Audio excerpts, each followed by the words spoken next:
Radio Taïwan International, les joies de l'éco-construction. Bonjour à tous et bienvenue dans Les joies de l'éco-construction, l'émission qui vous fait découvrir des constructions en matériaux naturels à Taïwan. C'est Sasa qui vous accueille pour cet avant-dernier épisode sur l'exposition Tectonics of the Island 2025 dans le comté de Taidong.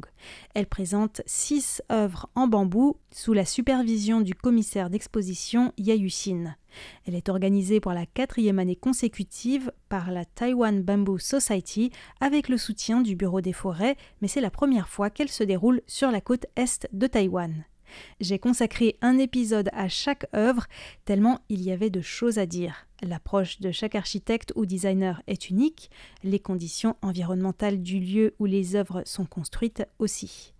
Aujourd'hui, je vous emmène sur les bords du lac Huoshui à Taidong pour vous présenter une construction qui s'appelle Pataminaan, le dock. C'est une œuvre assez surprenante car elle forme un pont couvert d'une dizaine de mètres reliant 2 conteneurs du club taïwanais de pirogues à balancier. Des conteneurs qui servent justement à ranger les pirogues et les canoës. Pataminaan a été construit par l'architecte Wang Boren qui nous explique le concept. J'ai eu principalement 2 sources d'inspiration. D'une part, l'association des pirogues à balancier de Taïwan qui explore et promeut les cultures austronésiennes liées à l'océan.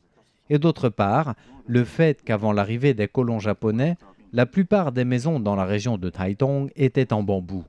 On aurait pu construire en pierre, car il y en a partout, mais c'était plus facile de construire en bambou, car il poussait en abondance. Même jusque dans les années 1950, on construisait encore beaucoup en bambou ici, comme on peut le voir sur les photos. Puis le béton a changé la manière de construire. Je pense que c'est important de continuer à construire en bambou dans la région de Taitung et de renouer avec cette histoire, car il y a eu une rupture. J'ai donc essayé dans cette œuvre d'utiliser le bambou d'une manière moderne. Et dans la carrière de Wang Boren, travailler le matériau bambou était une première. Cela rejoint l'objectif de Taiwan Bamboo Society qui veut donner l'opportunité, grâce à cette exposition, à de jeunes designers et architectes qui n'avaient jamais travaillé avec ce matériau de découvrir les nombreuses possibilités qu'il offre et ainsi leur donner envie de continuer à construire en bambou. En effet, que des architectes soient motivés pour construire en bambou est l'un des préalables à la revitalisation de la filière bambou à Taïwan, qui est l'objectif de longue haleine du Bureau des forêts. Wang Boren nous parle de ce que participer à cette exposition lui a apporté.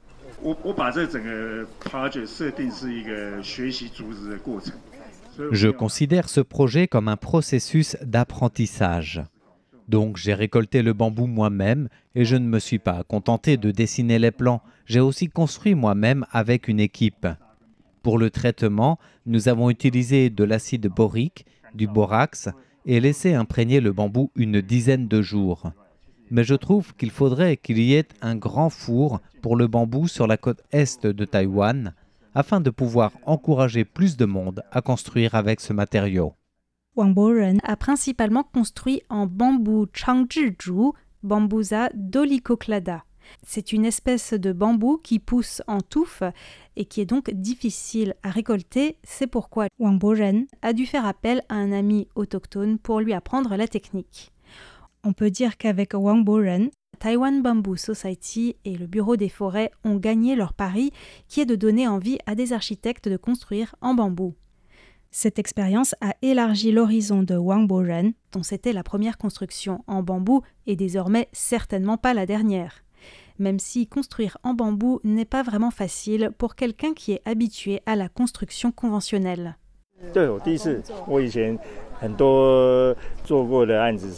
C'est la première fois que je construisais en bambou. Autrefois, je construisais en acier et en béton armé. Le bambou a la particularité de ne pas être standardisé. Chaque bambou a son caractère.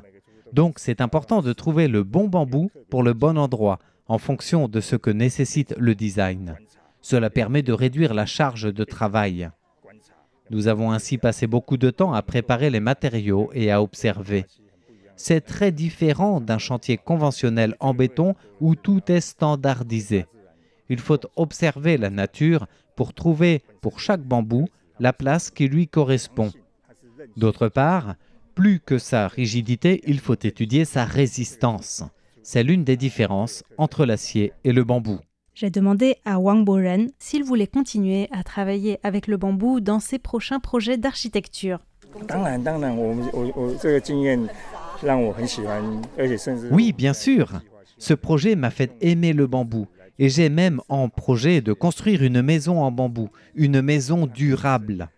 J'ai constaté que les chantiers de construction en béton armé et en acier engendrent une quantité phénoménale de déchets. Mais lorsqu'on démantèle une construction en bambou, eh bien, on peut en faire du combustible pour faire la cuisine, par exemple, ou on peut en faire de l'engrais.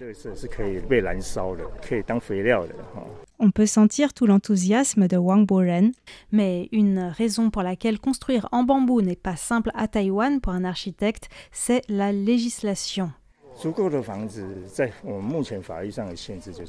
Dans le cadre de la loi actuelle, le problème, c'est que l'on n'a pas les moyens de tester la résistance aux incendies. Donc nous sommes obligés de limiter ces constructions à un rez-de-chaussée plus un étage. Il faut aussi qu'il y ait un espace suffisamment grand entre la maison et les voisins pour empêcher le feu de se propager trop vite en cas d'incendie. Une distance de sécurité en quelque sorte. Donc, c'est impossible d'utiliser le bambou en ville car les espaces sont trop exigus. Toutefois, si l'on respecte ces contraintes, on peut construire en bambou à Taïwan. La Taiwan Bamboo Society espère faire évoluer ses règles de construction en bambou dès cette année. Cela devrait notamment permettre aux personnes qui ont un projet de construction en bambou de faire un prêt bancaire et ainsi, par ricochet, les architectes auront, espérons-le, davantage de projets de construction en bambou à Taïwan. Revenons à Pataminaan, le dock. Au départ, cette œuvre devait être construite de l'autre côté du lac Huoshui, plus près de la mer. Mais un typhon qui a dévasté cette zone l'automne dernier en a décidé autrement.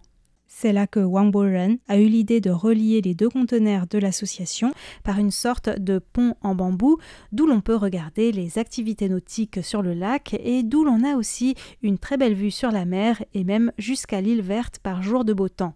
Je vous invite bien sûr à vous rendre sur le site de RTI pour voir les photos en mode diaporama et la vidéo.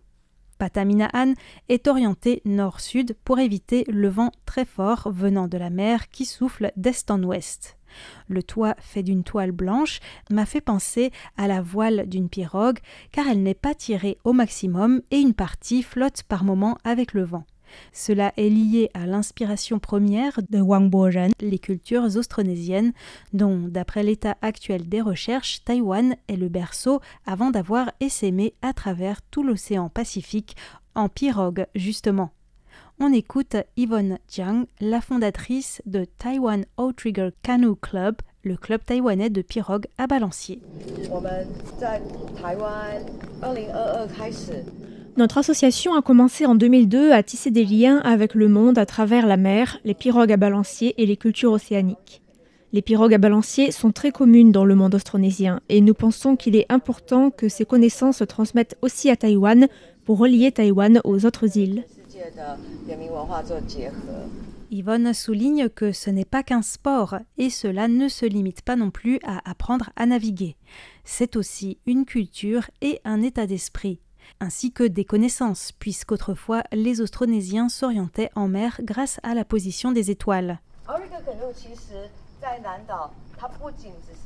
Dans les cultures austronésiennes, les pirogues à balancier ne sont pas de simples outils. Elles ont une signification profonde car elles permettent les migrations et les échanges entre les différents peuples austronésiens. Bien sûr, autrefois, l'objectif n'était pas la compétition, mais la pêche ou encore les déplacements. La coque principale est creusée dans un tronc et l'année dernière, grâce notamment au soutien du Bureau des forêts, nous avons eu l'immense chance de pouvoir transmettre ces connaissances aux jeunes en leur montrant tout le processus de la montagne à la mer.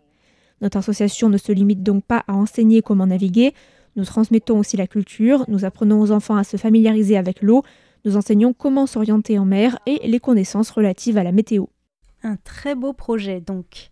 Traditionnellement, les pirogues à balancier sont constituées d'une coque principale creusée dans un tronc et la stabilité est assurée par un ou deux balanciers reliés à la coque par des traverses. Ces pirogues peuvent parfois comporter des voiles. Yvonne a expliqué que chaque partie de la pirogue a une signification liée au corps humain ou à la communauté. Par exemple, l'avant de la coque s'appelle en hawaïen Manu Ihu. Cela représente l'aspect masculin, aller à l'assaut dans une bataille ou encore le fait de montrer la voie. La partie qui a pour fonction de briser les vagues s'appelle Kalipai et représente les savoirs des ancêtres. La partie centrale, Kilo, où l'on s'assoit, fait référence au fait de s'asseoir bien droit et de bien faire les choses. La partie qui relie au balancier s'appelle Yaku et représente les liens avec l'extérieur. Le balancier, qui se dit ama, fait référence à l'équilibre de la pirogue, mais aussi à l'équilibre que chacun essaye de trouver dans sa vie. Les voiles, quant à elles, s'appellent pepeao, ce qui signifie les oreilles, car c'est en écoutant les voiles que l'on sait si les nœuds sont assez serrés ou pas. Enfin, l'arrière de la pirogue, c'est manu hope, qui fait référence au féminin. Ce sont les femmes qui donnent la direction et qui transmettent à la génération suivante. Je me suis un peu éloignée de l'œuvre en bambou, mais cela valait le détour, n'est-ce pas? Yvonne Jiang est très contente que Wang Boren ait construit cette œuvre qui permet d'attirer l'attention sur son association qui a de nombreuses activités et projets, par exemple relier Taidong et l'île des Orchidées en pirogue par des lycéens. C'est ainsi que continuent à se transmettre les compétences des Austronésiens, que ce soit pour la navigation ou l'architecture en bambou. Cela me fait donc une très bonne transition pour le prochain épisode, car la dernière œuvre à vous présenter est celle d'Ahong Mashikat de l'ethnie Puyuma. Merci de votre écoute et rendez-vous mercredi prochain.